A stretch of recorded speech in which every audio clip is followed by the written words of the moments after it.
Hello, everyone, and welcome back for the final segment of today's edition of the GSMC Fantasy Sports Podcast, and it should be a fantastic one.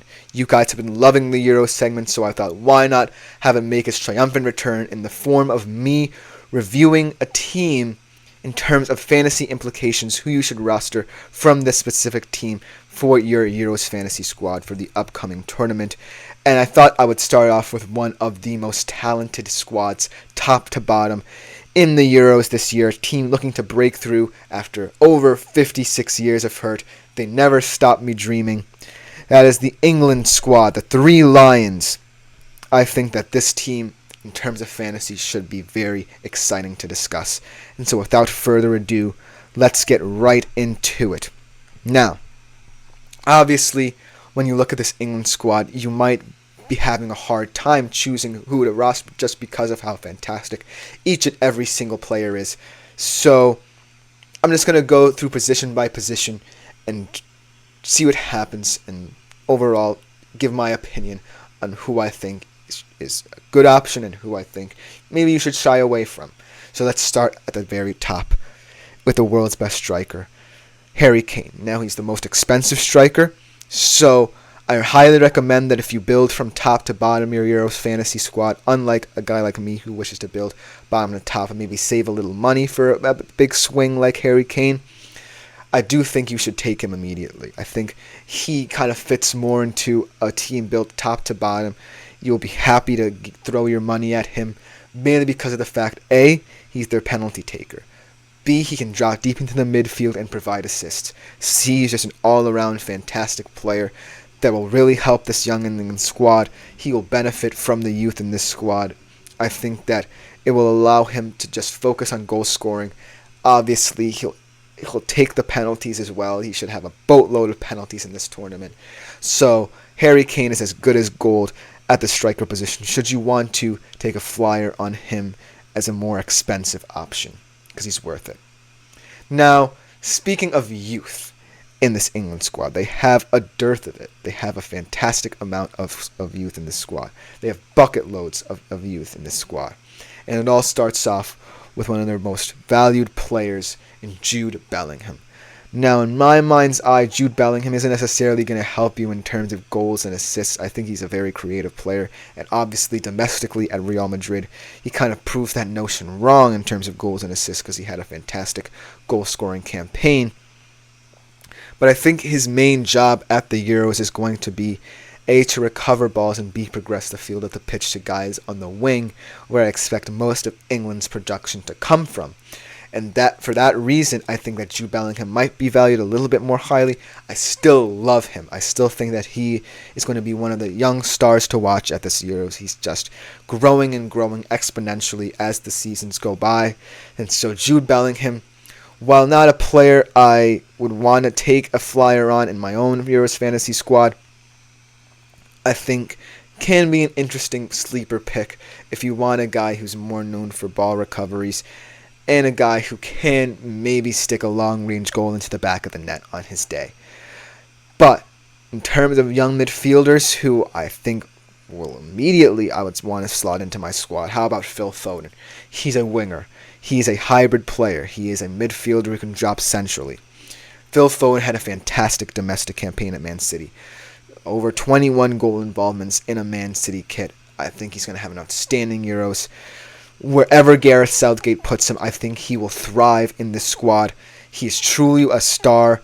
He's rising before our eyes. I think that Phil Foden at $9 million, he is another one of those higher priced players due to the fact that the England squad is just so much talent at so many different positions. But I would immediately, without any hesitation, put Phil Foden into my squad. Just because of the fact that A, he can assist, B, he's known for his long-range shots and they get you more points, and C, I just think that dropping centrally, he might have a couple of long-range assists as well. Another player who I'm really interested in might not get as much playing time, but another guy to keep an eye out for in terms of penalties, Cole World Palmer. I think that Cole Palmer has had a fantastic season. Signing of the season, young player of the season in the Premier League as he moved from Man City to Chelsea. One of the reasons that Chelsea is in Europe right now, Cole Palmer, man. I think that Obviously, Gareth Southgate has such a fantastic winger kind of depth that at his disposal. I think that Cole Palmer is just one of those players who is going to be integrated into the squad, so he might not be one of those guys in terms of minutes who you can constantly rely on, but at 7.5 million, one of the lower rated players in terms of price in this England squad.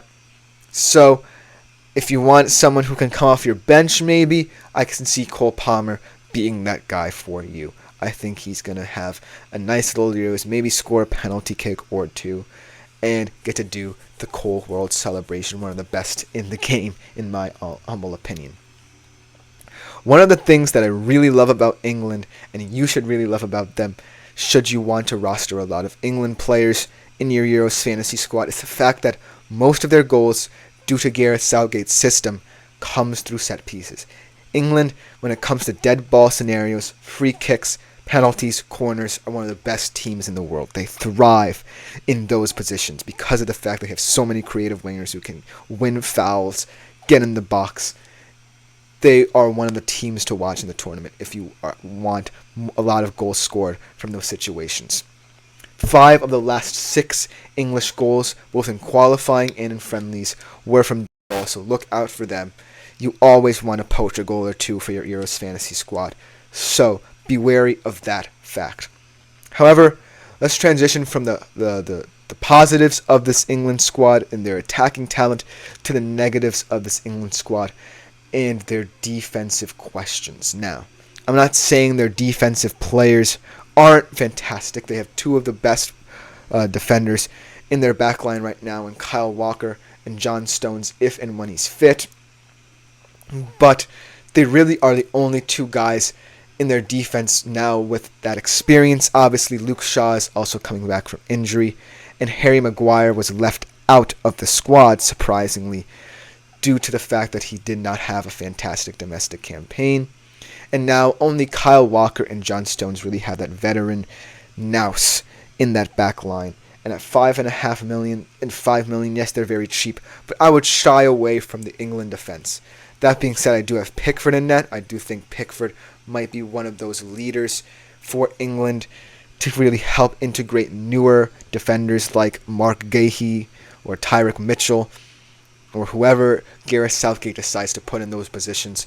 But really, I think that England are a team who has all the attacking talent in the world and might not now have the defensive solidity they once had. So I'm going to say that I'm going to shy away from the England defense. And wild card, in my opinion, in terms of attacking talents for England, is Bukayo Saka.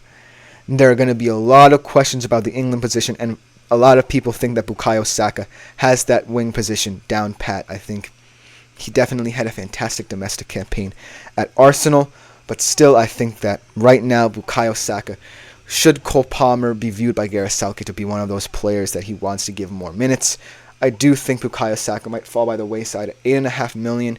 He is kind of one of the lower rated offensive attackers in this England squad, but right now Bukayo Saka is really a wild card due to the fact that Gareth Southgate might want more youth on the wing and want more rotation as the knockout stages progress. And that's a big thing for England, the wing position. Which England winger, that's the question in my mind. Which England winger do you want to rely on for your team?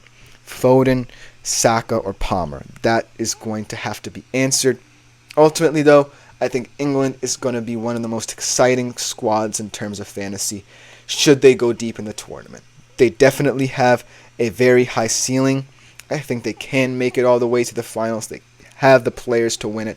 They have the attacking talent to win it. The question marks are still going to be in the defense, but I do have high hopes for this England squad.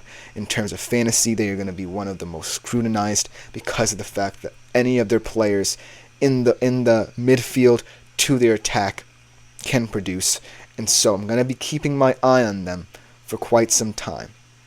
Look out for cheaper options off the bench for maybe Ollie Watkins gets a chance to shine at 7.5 million at the striker position. Who knows? We will have to see. But that will just about do it for this edition of the GSMC Fantasy Sports Podcast, brought to you, as always, by the GSMC Sports Network. My name has been Christopher Shepard. If you enjoyed this show, please do like, follow, and subscribe to it. Consider leaving a tip or donation at the link gsmc.cloud. It is greatly appreciated by all at the network. Thank you guys for tuning in. Coming up tomorrow, we should have another fantastic show, sticking with the basketball and hockey theme, and also getting more into my Euros team previews with 2 teams, not just one this time around. Should be a can't-miss show. Thank you guys yet again for tuning in. Good night. Whoa. Good morning. Okay, that was kind of a weird way to end the show, but overall, we're going to be back tomorrow, bigger and better than ever, with another fantastic show. Hope you guys enjoyed this one. That's me.